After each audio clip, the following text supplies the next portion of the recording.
നമുക്ക് മുന്നോട്ട് കടന്നു പോകണമെങ്കിൽ ആ വഴിയിലെ കല്ലുകളും മുള്ളുകളും കൂടി നാം തന്നെ നീക്കേണ്ടതുണ്ട്.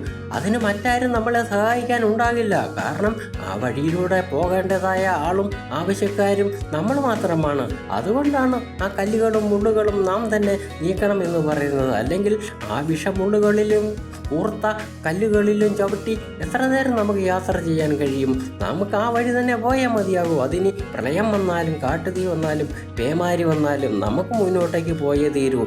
ഒന്നുകൊണ്ടും പിന്തിരിയാൻ നമുക്കാവില്ല. നമുക്ക് പിറകിന് ചിലപ്പോൾ ആരെങ്കിലുമൊക്കെ ആ വഴി വന്നേക്കാം. ഇപ്പോൾ ആ വഴി നാം തന്നെ തെളിച്ചേ മതിയാകൂ.